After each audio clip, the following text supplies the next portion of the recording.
Hi, welcome and welcome back to my channel. Today I wanted to make a video talking about some aquarium plants for beginners other than the usuals. So when I first got into the fish keeping hobby and the aquarium hobby, especially when I got into planet tanks, I researched really heavily, watched so many different YouTube videos, read planet tank forums, and all of them kind of said the same plants for beginners, which was Amazon sword, different types of anubis, Java fern, marimo moss balls, and although those are all great options, I kind of want to talk about other types of plants that you could consider as a beginner Aquarius. I do want to say that I do use root tabs as well as fertilizer for the water column in my tanks, and I'll kind of go into that more when I talk about each plant individually. But the plants that I'm going to be talking about today, they don't require, in my experience, highlighting, they don't require CO2 injection, they don't require planet tank substrate. So I think they're really great options if you are just getting into the hobby and just getting into plants, and they're pretty foolproof, but I'll go into detail more in like the different care and requirements for each of them, I guess. So the first one that I want to talk about is the banana plant. So out of all the plants that I have owned, I want to say I've owned like maybe 30 different types of aquarium plants. The banana plant is by far my favorite. I just think it's so unique. I have seen PetSmart carry them before, but I know Aquarium Co-op has it. Jacob's Aquarium sells it. There's some people like even on Etsy that sell them. So they're not too hard to find. You might have to check online though if they don't have them at your local fish store. But they're super cool and kind of similar to an anubis if you're familiar with anubis. There's a part of the plant that cannot be buried. So with an anubis you would have the rhizome that you don't bury, and then with the banana plant you would have the tubers, which are like the banana part. You don't want to bury that and it will just rot away, so don't bury it. You can put the banana plant directly above your substrate, just like drop it into your tank and it'll kind of hover over. And what's really cool is that eventually it will shoot out roots. Same thing with like a nubius. If you have it with like maybe a weight or you glue it down, eventually the roots will like shoot down into the substrate, which is really cool.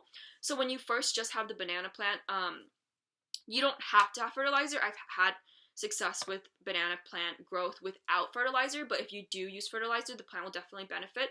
If you use a water column fertilizer, personally, I use Easy Green. The plant will definitely benefit from some water column fertilizer, and then once it starts growing roots into the substrate, it will also benefit from root tabs. I'll put up some like pictures of different brands that I've tried before and would recommend. Though I haven't tried that many before, but these are the ones that I liked of the ones I've tried. So the reason why I think it's really great is because it's unique, and then it doesn't need to have fertilizer, though it will benefit from it. And personally, I think it grows great in low light tanks. I do have to say that when you initially put it into your tank, there might be some melting. Like I know all of the banana plants that I've had, pretty much all of the leaves fell off when I put them into my tank over the course of a few weeks, but then new ones will grow in, and I would say the growth rate is actually pretty fast. I want to say I get a new leaf maybe once a month, something like that. Okay, maybe that's not very accurate. All I know is that when I look at it, I'm like, the last time I don't think that leaf wasn't there. But yeah, so I think banana plants are super cool. Highly recommend them if you want something unique for your tank. And it's also really great for nano tanks because they don't grow super big. But yeah, moving on to the next plant I want to talk about is dwarf sage. So for most beginner plant, whether it's like a YouTube video or a forum, they usually say not to have carpeting plants because carpeting plants need highlight. But in my experience with dwarf sage, it doesn't necessarily need highlight. So what I've noticed, so I've tried S. repens, dwarf hairgrass, the really tiny one, what is it called? Monte Carlo. And then I think that's all that I've tried for carpeting plants, and I haven't had so much success with those in low light tanks. The S. repens did okay for a while, but it was just really leggy and I didn't like that look. But with dwarf sage, I've had pretty good growth. It just takes a while, so I guess just be patient. Don't move it around, let it root in, and you'll see runners in no time. But I would say for dwarf sage, it doesn't need to have highlight. Mine did perfectly well in low light, perfectly well without CO2. I did use root tabs in my tank, though I had it in a tank that I didn't use root tabs, and they actually did perfectly fine. And yeah, even though, so with carpeting plants, the way that they grow is they grow kind of like outwards versus like up, or like, they just kind of shoot runners outwards and that's how they grow. And if the tank doesn't have a lot of light, what happens is they might get leggy because they're trying to go towards the light. So if you're familiar with house plants or even like outdoor plants, especially succulents, if there's like a shaded area, it's not getting enough light, it might start going really just like really tall to reach the light, right? So that's what happens with carpeting plants, like I mentioned, S. repens, because I had it in low light, it just started getting really tall, reaching for the light. I've noticed that that dwarf size doesn't have that issue with it getting leggy. It still spreads out and does like a nice carpet in your aquarium. I would just say be patient, but I guess that's kind of with all plants. I wouldn't deem it as like a fast growing plant though. That's just what I want to put out there. But I've had pretty good success. You might have a bit of melt in your tank, but you know, just leave it in there and it'll be good, and you'll have a nice carpet in your tank. So yeah, so that was the second one, and then the third plant I want to talk about is frogbit. So once again, similar with carpeting plants, I don't see a lot of floating plants as like beginner plants, but I think frogbit is definitely, I would say, is a beginner plant.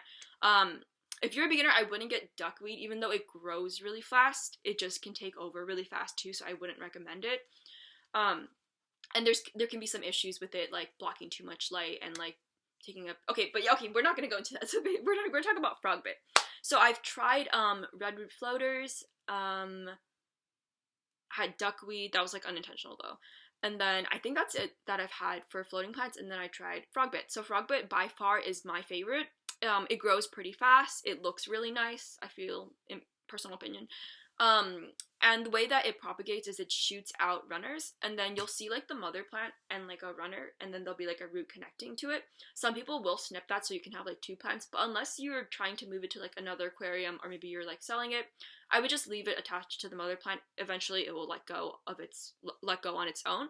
The only thing that I would say for frogbit is that it doesn't like high flow. So if your tank has, you know, a strong filter, might not be the best for you, but if you have like a betta tank and the betta needs a slow or calmer flow, then frogbit is perfect. When I initially put frogbit in my tank, there was some melt, and then I basically just removed any of the dead leaves. You want to make sure you remove any of that so that it doesn't mess with your water quality. But once it got kind of adapted to my tank, it's done super well, and I really love floating plants. I love that the roots suck up, you know, the nitrates, and it's a really cool look, especially if you have shrimp or maybe you have fry. Even if you don't, like I have guppies and platies, and they love to just like, you know, play around in the roots. And yeah, and it also grows pretty fast, so if you're looking for a plant that you can propagate to sell, this would be a really great option in my opinion. And I know some people have talked about not having success with floating plants when you have a closed lid because of like the condensation drips down.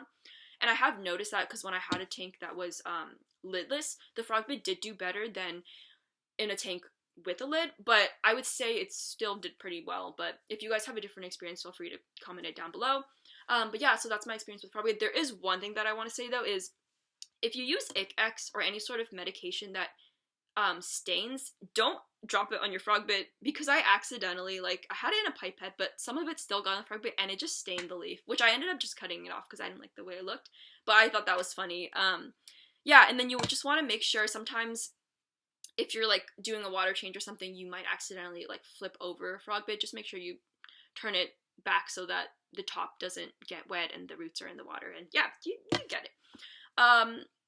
So the fourth plant I want to talk about is Cryptocorns. Pretty much any kind. There's so many different kinds. There are ones that grow wider, there's brown ones, red ones that grow taller, ones that look like seaweed. There's so many different options, and I want to say most local fish stores sell them, and then as well as plant shops online.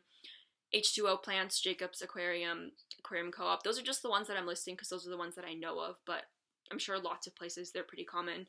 The reason why I really love them is because there's just so many different varieties. You could have an entire tank with just crypts and you would think that they're all different plants because there's just so many variations that you can have.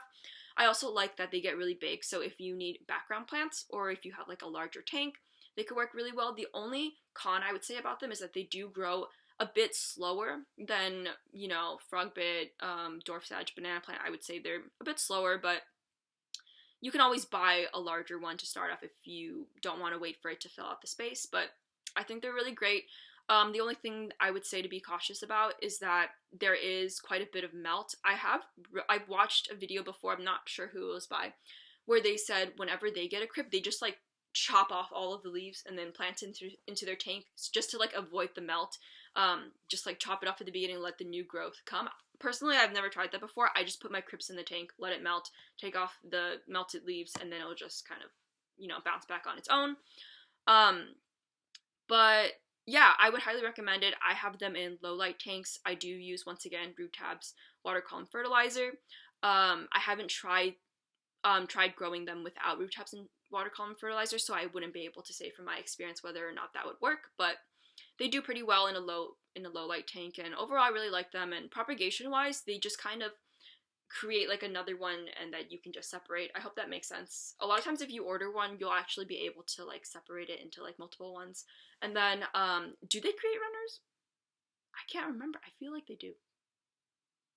Did they? I could have sworn. I'll look that up and I'll like put it somewhere on the screen to confirm or deny that. But yeah, I would highly recommend Crypt. So overall, banana plant, dwarf sag, frogbit, Crypts, I would highly recommend as all super great plants. And yeah, I think that's it for this video. If you guys have any beginner plants for aquariums that you guys want to talk about, feel free to comment them down below. And thanks for watching.